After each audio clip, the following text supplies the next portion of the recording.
납작 엎드려서 아마 많은 사람들이 예수님을 만나길 바랬고 병고침을 받았지만 이 여인처럼 예수님을 보자마자 땅에 엎드려서 이렇게 예수님을 영접한 사람은 없었을 겁니다. 이 여인에게는 딸이 있었습니다. 어린 딸인데 기진이 들려서 예수님을 찾아온 겁니다. 여인은 예수님께서 자신의 딸에게 들어있는 귀신을 내쫓으라고 간절히 부탁을 합니다.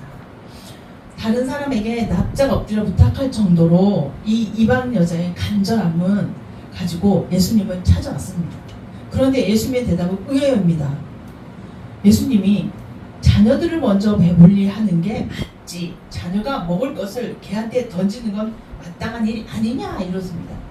이 말의 의미는 이해하십니까? 이 말의 의미는 뭐냐면 예수님은 유대인입니다.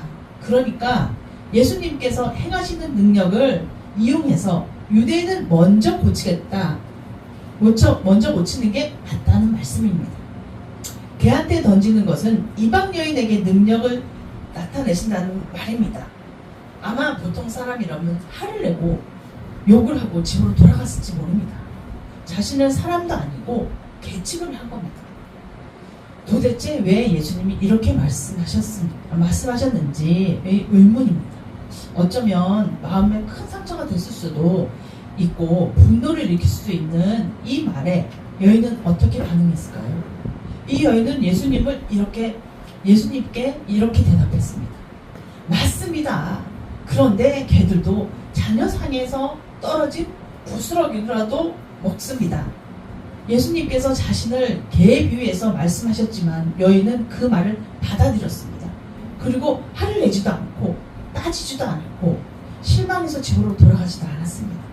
예수님께서는 여인에게 딸에게서 귀신이 나갔으니 집으로 돌아가라 하고 대답하셨습니다. 예수님께서는 왜 이방 여인에게 모욕감을 주시는 말을 하셨을까요? 이 여인은 남자도 아니고 여자인데다 이방 사람이어서일까요?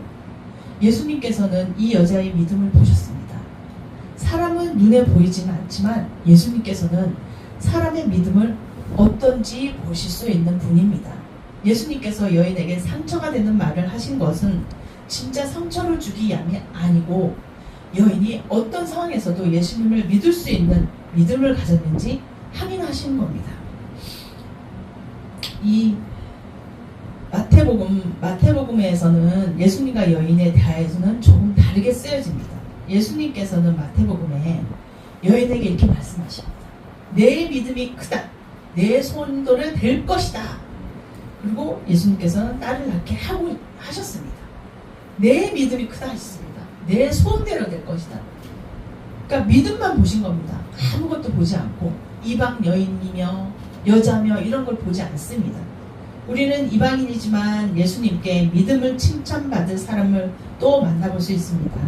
바로 자신의 하인인 중풍병으로 병들자 예수님을 찾아온 백부장입니다.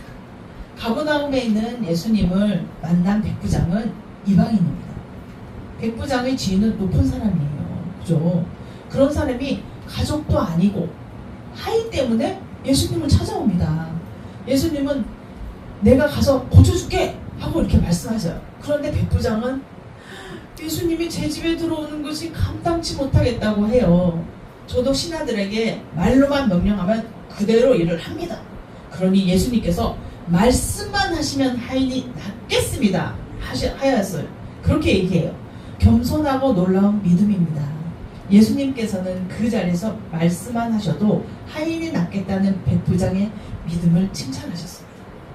이스라엘 중에서도 이만한 믿음을 보지 못했다라고 하십니다.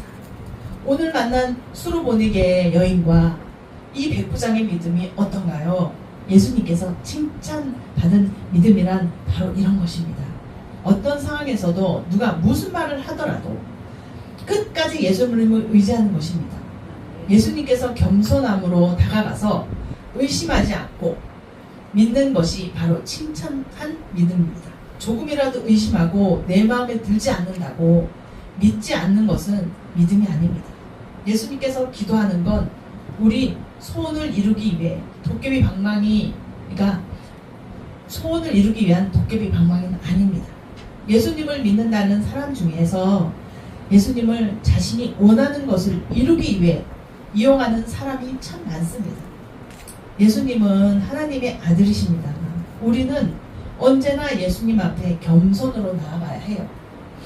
그리고 절대 의심하지 말고 예수님을 믿고 의지해야 합니다. 수로보니게 여인은 예수님께 칭찬받을 만한 말을 들었습니다. 그렇지만 끝까지 굴하지 않았습니다. 예수님께서 귀신 들린 자신의 어린 딸을 고쳐주실 것을 믿었기 때문입니다. 여러분도 세상에 살아갈 때에 이 믿음이 좀 떨어진다면 이 수로보니게 이 여자의 믿음처럼 그냥 믿으시기 바랍니다. 오늘 또 이 말씀처럼 예수님께 겸손과 칭찬받은 믿음을 가지시기를 기도드립니다. 감사합니다. 기도드리겠습니다. 사랑의 하나님 감사합니다. 아버지, 우리 누리보듬교회 청년들 다 말씀으로 붙잡고 무조건 믿는 믿음의 삶을 살게 하여 주실 줄 믿사오며 나사렛 예수님 이름으로 기도 올려옵나이다. 아멘.